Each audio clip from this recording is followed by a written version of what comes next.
Hundreds of protests have rallied in Mexico and the United States to defend Cuba and reject foreign destabilization. South Africa's government eased several COVID-19 restrictions. And landslides on monsoon flooding have killed over 100 people in western India. Welcome to TeleSUR English. I am Denise Herrera and this is from the South. Hundreds of protests have rallied in Mexico and the United States to defend Cuba and reject foreign destabilization. Many activists gathered in Washington, D.C. to demand the end of U.S. blockade on the Caribbean nation. Meanwhile, in Mexico, social organizations have marched in the capital to support the Cuban government and to defend the right of the Cuban people. St. Lucia held general election this Monday. The voters will elect their new government as well as the member of the Legislative Assembly after having nominated the candidates on July 16. The CARICOM and international observers have been arrived to the Caribbean island to guarantee the normal development of the electoral process. On the occasion of the 16th anniversary of the founding of the multimedia platform TeleSUR, Venezuela President Nicolas Maduro offered an interview in which he ratified that the government is opening a national dialogue agenda with all sectors, including opposition, in order to fight together against international restrictions. And today, I can tell you that we are in a dialogue with all the opposition sectors, including Voluntad Popular and Juan Guaidó. Yes, with all the sectors of the opposition. We are dialoguing with groups, with different sectors. And I can tell you that we are ready. We are ready to go to Mexico. The Bolivarian delegations of my legitimate government and also the opposition's delegations are ready. We have already set up a very complex agenda, and we have agreed on the basis to launch this dialogue. And in August, early August, we are going to install in Mexico with the Norway's government help and with the participation of the different governments around the world. And this answers your question.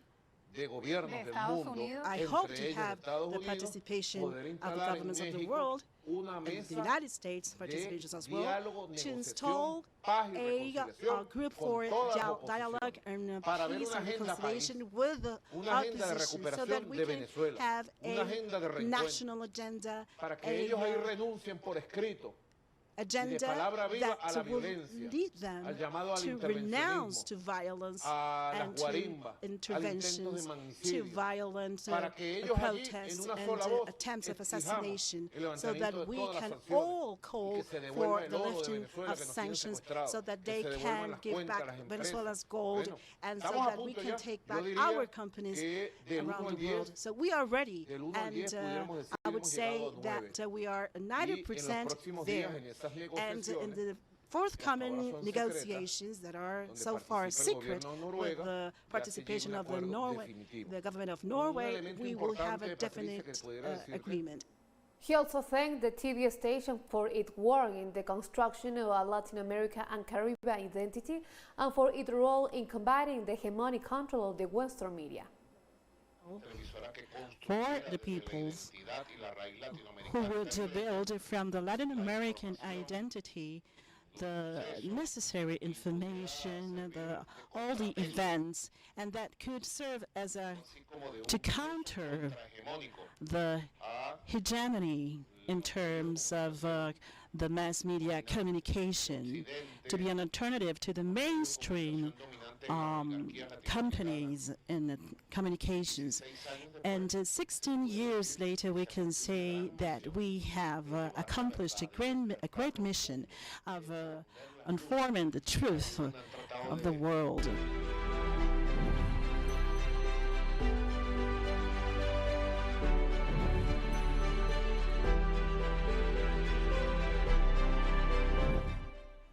The 21st female foreign minister of the Community of Latin American Caribbean States, CELAC, has been held in Mexico. The Select Assembly takes place in commemoration of the birth anniversary of the liberation Simón Bolívar. During the meeting, topics such as integration, economic reactivation, and the COVID-19 pandemic, climate change, among other important issues for the region, have been discussed. Additionally, Mexico is taking advantage of the summit to promote the project for the creation of a Latin America and Caribbean Space Agency for technological development in the region. During this summit, the Mexican President Manuel Lopez Obrador has talked about Cuba to highlight its resistance to permanent siege from the United States. Creo que por su lucha en defensa de la soberanía. I believe that for their struggles in defense of the sovereignty of their country, the people of Cuba deserve an award for their dignity, and that island should be considered as the new Numancia for its example of resistance. And I think that for that very reason it should be declared a World Heritage Site. Lopez Obrador also stressed the need to create a new organization with autonomy for the United States. It should not be ruled out the replacement of the OAS by a truly autonomous organization, not a lackey of anyone, but rather a mediator at the request and acceptance of the parties in conflict in matters of human rights and democracy. In Brazil, thousands of people have protested once again in Rio de Janeiro and several other cities against President Jair Bolsonaro's handling of the pandemic. Bolsonaro has long received criticism for downplaying the severity of the COVID-19 pandemic, which has claimed over 500,000 lives in Brazil. It is the second highest death toll in the world after the U.S. Demonstrators demanded Bolsonaro's impeachment and greater access to the COVID-19 vaccines. It is very important that all those who feel offended and oppressed by this government come to the streets, because we need to fight for the return of democracy. Already have 1 million people dead in Brazil. This has to stop. Our genocide.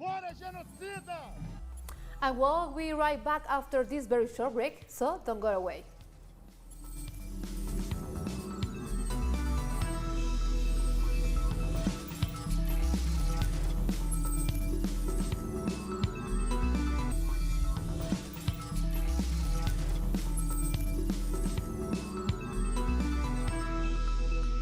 Welcome back. Landslides on monsoon flooding have killed over 100 people in western India. A government spokesperson, Cynthia Gangwer, said over 130,000 people were rescued from nearly 900 affected villages across the state of Maharashtra, where many of those rescued were stranded to rooftops and even on top of buses on highways. Authorities have deployed 100 of rescuers in the affected area to trace missing people and to take a train to safety. And even a score of soldiers are also helping in the rescue efforts. Typhoon Infang has swept into eastern China after flooding chaos.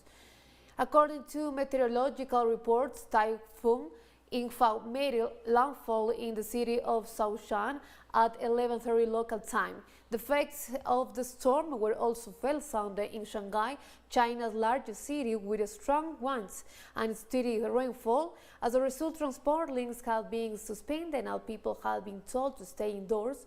There have been some flooding and dozens of ships have been evacuated from a busy port. South of Shanghai, however, there are no reports of major damage. Belgium has been devastated by flooding for the second time in just over a week. The deadly floods killed 37 people. The southern Belgian town of Dinant was hit by the heaviest floods in decades. After a 2-hour thunderstorm turned the streets into torrential streams that washed away cars and pavements but did not kill anyone.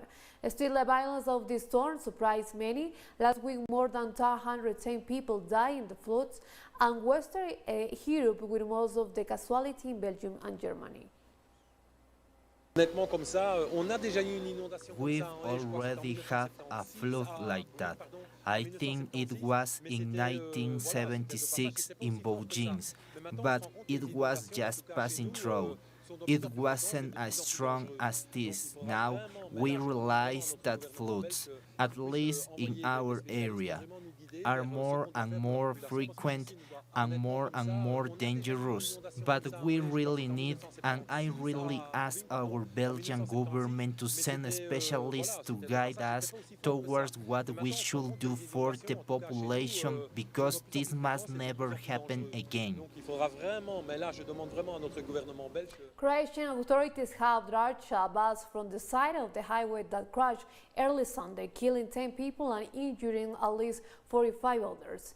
The accident happened at around 6 a.m. near the town of Slavonski Brod on the highway between the capital Zagreb and the Serbian border. Rescuers continued working around the bus while the traffic on the highway was halted. The bus had Kosovo license plates and was on a regular route from Germany to Kosovo capital Pristina.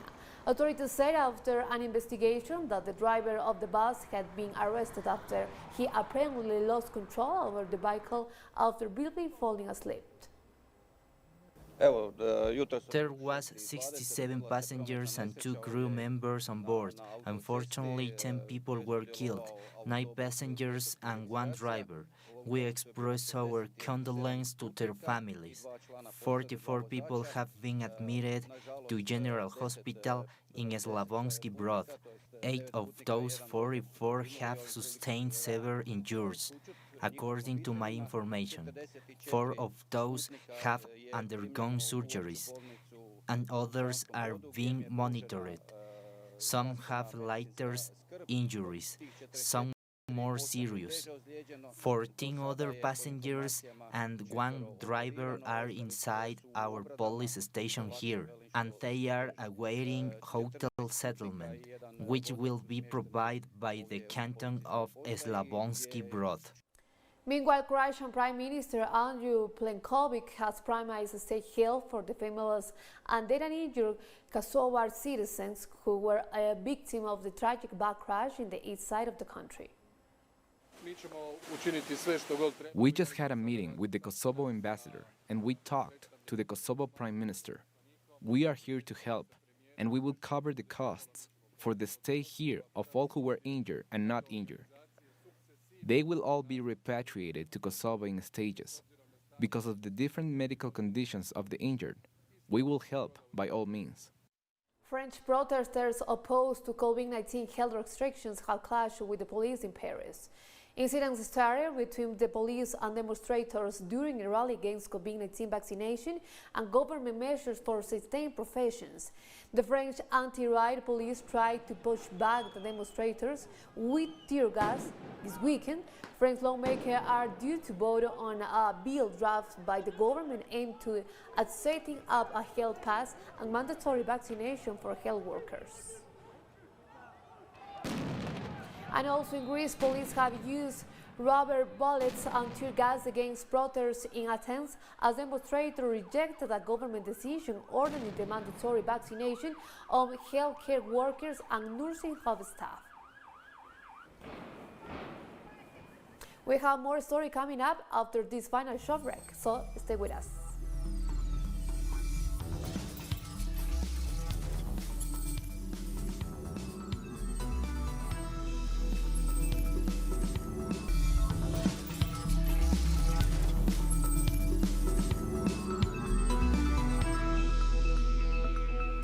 Welcome back.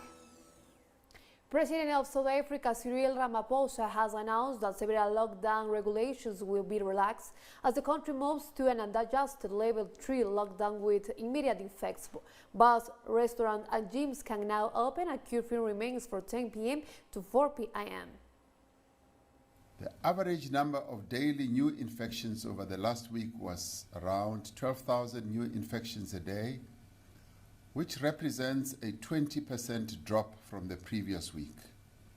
In the last 2 weeks, the number of new infections in Gauteng which has been the epicenter of the third wave, has steadily been declining.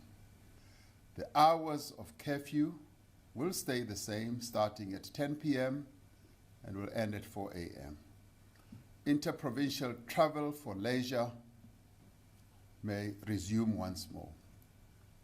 Non-essential establishments such as restaurants, taverns, bars, and fitness centers may be opened. 28 kidnapped Nigerian students have been released after almost 3 weeks. Kidnappers released 28 of the 120 students who were abducted at the beginning of July from a high school in the northern town of Damishi. The parents of the kidnapped students had been gathering daily outside the school, crying, praying, and demanding justice. They hope that the other still held hostage will be released in the coming days. The Children's Agency estimated that at least 950 students have been abducted by humans since December in Guinea, with more than a half of the abductions occurring on the past 2 months. I don't know how I was very, very happy. Over happy. I don't lose hope. I don't lose hope. That's the reason why to eat. Even today when I entered this place, the people that I used to joke with them, they asked what happened. I just waved my hand for them. Because throughout that last night, I couldn't sleep. I thought maybe my daughter will not come. What happened today is practically the intervention of God, because we have no power to turn the heart of the people who took these children. And they only announced to us, go to so place, you'll find them. We went and found them. At other times, they said things like that, and we never found them. But this time around, we found them. We are hoping that when they call us again, we will continue to find them. At least 6 Cameroonian soldiers have been killed in Boko Haram attack in the north of the country. Military and local sources said Boko Haram militants overrun an army base, killing at least 6 soldiers and wounding several others. One of the soldiers said the militants arrived in a convoy of 6 vehicles after several hours of fighting. The commander of the military base was killed alongside at least 5 of his colleagues. Casualties on the part of the militants remains unknown. Boko Haram has plagued Cameroon's four regions since 2014, killing more than 2,000 people according to security reports.